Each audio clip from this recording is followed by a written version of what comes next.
Good morning student. आज हम पढ़ाने जा रहे हैं मानव शरीर की संरचना। यह हमारा फर्स्ट वीडियो है। तो आज हम पढ़ाने जा रहे हैं मानव शरीर की संरचना। मानव शरीर की संरचना क्या है? तो हमने सबसे पहले इसमें लिख दिया मानव शरीर के तंत्र। सबसे पहले हम जानेंगे मानव शरीर के तंत्र। तो उससे पहले भी हम थोड़ा कुछ मानव शरीर के तंत्र के बारे में जान लेते हैं कि मानव के जो शरीर का तंत्र है वो कैसे बना, क्या हुआ, उसके बारे में थोड़ा बहुत हम लोग कुछ जान लेते हैं। तो जैव कोशिका, सेल्स जिसे कहते हैं सेल के बारे में तो आप सभी जानते ही होंगे। तो हम बताए थे सेल जैव कोशिका जीवधारी की मूल इकाई है। जो सेल है, कोशिका है, वो जो जीवधारी है उसकी मूल इकाई है। ये जो सेल है ये जीवधारी की सबसे मूल इकाई है। मतलब कह सकते हैं कि जीवन की स्टार्टिंग जो मानव की या जीवधारी की जो स्टार्टिंग होती है वो सेल से ही होती है। तो हमने ये मान लिया कि जो ये है और ये मानव शरीर की सबसे छोटी इकाई भी होती है। अनेक कोशिकाएं, अब जैसे ये सेल है, ये तो ये सेल सबसे छोटी इकाई है मानव शरीर के जीवन की।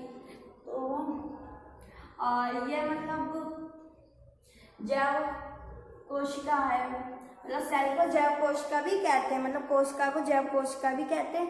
ये जीवधारी की मूल इकाई है। अब जैसे ये सेल है तो ये एक सेल मान लिया, फॉर एग्जांपल ये सेल एक है तो इसको हम सेल बोलेंगे। अगर यहाँ पे 2, 3, 4, 5 ये 5, 6 सेल्स मिल जाएं तो ये कुछ और हो जाता है। अभी क्या हो जाता है, अगर जिसे पता है वो बताए। ये बन गया हमारा टिश्यू, मतलब ऊतक। तो सेल से बनता है ऊतक। सेल से क्या बनता है? ऊतक। तो हम देखो यहाँ पे आपको बता रहे हैं ग्राफ बना के, सेल से बना ऊतक। जब अनेक सेल मिलकर, मतलब जो काफी सारी सेल्स मिल जाती हैं तो बन जाता है टिश्यू, मतलब ऊतक। तो जब अनेक सेल्स मिल जाती हैं तो बन जाता है ऊतक। अब ये जो ऊतक होते हैं, अब ये भी जब मिल जाते होंगे तो कुछ ना कुछ बनाते होंगे। तो जैसे ये काफी सारी सेल्स हैं, ये मिल गई तो इन्होंने एक ऊतक बना दिया। अब ये जो काफी सारे ऊतक मिल गए तो क्या बन गया? अंग। क्या बन गया? अंग। जब काफी सारे ऊतक मिल गए तो बन गया अंग। और ये जो अंग बनते हैं ना, ये मानव शरीर में या जीवधारी में एक विशेष प्रक्रिया को पूरा करते हैं। मतलब ये किसी विशेष प्रक्रिया के संचालन में आवश्यक होते हैं। जैसे कि अब हमारे ही अंग मान लो हाथ, तो हाथ हमारे क्या करते हैं? कोई सामान को उठाते हैं, कुछ भी। अंग जब काफी सारे अंग मिल जाते हैं तो तंत्र बन जाता। अंग मिल गए तो बन गया तंत्र। तो जब तंत्र बन गया तो बन गया हमारा मानव शरीर के तंत्र। तो तंत्र कैसे बना? जब काफी सारी जो जीवधारी की सेल्स हैं, वो काफी सारी जब सेल्स मिलके एक ऊतक का निर्माण करते हैं, और जब काफी सारे ऊतक मिलके एक अंग का निर्माण करते हैं, और जब काफी सारे अंग मिलेंगे तो एक बनेगा तंत्र। तो यही हो जाएगा मानव शरीर के तंत्र। मतलब इसके लिए ऐसी लैंग्वेज कह सकते हैं जैसे कोशिका जीवन की सबसे छोटी इकाई है। जैव कोशिका जीवधारी की मूल इकाई है।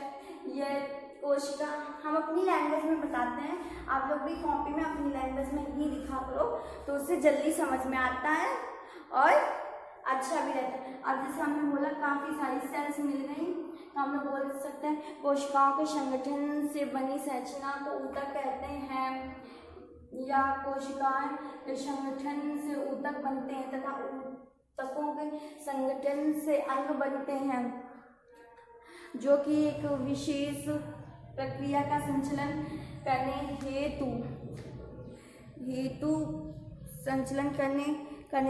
संचलन हेतु अंगों का निर्माण होता है। मतलब जो काफी सारे ऊतक जब मिलते हैं ना तो एक कोई विशेष प्रक्रिया, जैसे कि अब हमारे ही देख लो आँख है तो आँख क्या करती है? आँख भी तो एक अंग है, वो भी देखते हैं।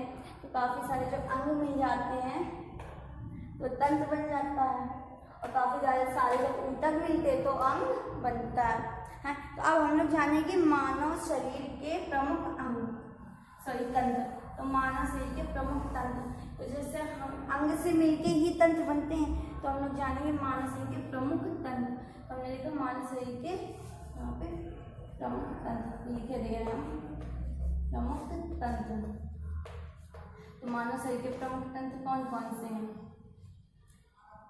हमें ये तो पता हो गया कि तंत्र बनते कैसे हैं, लेकिन हमें ये भी तो जानना कौन कौन से तंत्र जो ह्यूमन बॉडी में पाए जाते हैं। तो देखेंगे कौन कौन से तंत्र होते हैं जो ह्यूमन बॉडी में पाए जाते हैं। एक तो सबसे फर्स्ट नंबर पे हो गया अध्यावरणी तंत्र। क्या हो गया? अध्यावरणी तंत्र। सबसे फर्स्ट नंबर पे हो गया अध्यावरणी तंत्र। सेकेंड नंबर पे हो गया पाचन तंत्र, पाचन तंत्र। थर्ड नंबर पे हम लिख रहे हैं उत्सर्जन तंत्र, उत्सर्जन तंत्र। तो ये सभी लोग अपनी कॉपी में नोट कर लेंगे, तो इससे उनको काफ़ी कुछ आने लगेगा। और जैसे परिसंचरण तंत्र, काफ़ी कुछ आने की तो बात नहीं, बोर्ड एग्जाम में ये क्वेश्चन पूछे जाते हैं या कहीं भी कोई भी कंपटीशन लेवल में पूछे जाते हैं। तो उसके लिए जिसको बायोलॉजी कतई नहीं आती, ये वीडियो सिर्फ उनके लिए, मतलब है तो सभी के लिए, लेकिन स्पेशली उन लोगों के लिए जिनको बायोलॉजी नहीं आती, जिनके समझ में नहीं आती है। श्वसन तंत्र, श्वसन तंत्र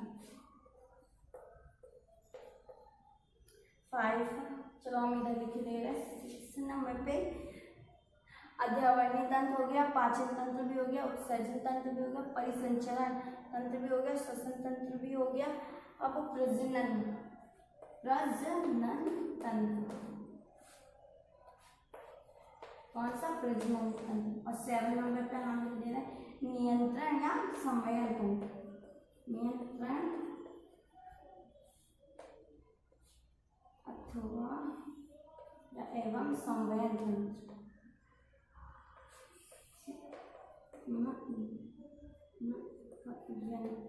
समन्वयन तंत्र। क्या हो गया? समन्वयन तंत्र। तो इतना समझ में आया कि आप जैसे कि सारे तंत्र हैं ये कहीं ना कहीं अंगों से मिलकर बने हैं। तो जैसे अध्यावरणी तंत्र है तो ये काफ़ी सारे अंगों से मिलकर बना है। इस पाचन तंत्र है तो ये भी काफ़ी सारे अंगों से मिलकर बना है, अंगों से।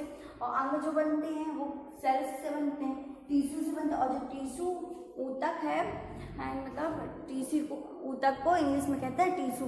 जिसको इंग्लिश नहीं आती है, जिसको इंग्लिश में नेम नहीं पता, उनके लिए हम हिंदी में भी बता दिया, इंग्लिश में भी बता दिया। तो जो टिश्यू होते हैं, तो टिश्यू किससे मिलकर बने होते हैं? सेल्स से मिलकर बने होते हैं, मतलब कोशिका से मिलकर बने होते हैं। तो आज हमने जान लिया ये कि मानव का पाचन तंत्र की संरचना, मतलब पाचन नहीं, मानव शरीर के तंत्र की संरचना, मतलब कैसे बने तंत्र। और फिर जान ली कौन कौन से तंत्र होते हैं। तो कौन कौन से तंत्र होते हैं? 7 तंत्र, अध्यावरणी तंत्र, पाचन तंत्र, सर्जन तंत्र, परिसंचरण तंत्र, श्वसन तंत्र, प्रजनन तंत्र और नियंत्रण तंत्र एवं संवहन तंत्र। अब हम लोग नेक्स्ट वीडियो में जानेंगे अध्यावरणी तंत्र। तो हम लोग नेक्स्ट वीडियो में देखेंगे अध्यावरणी तंत्र क्या होता है।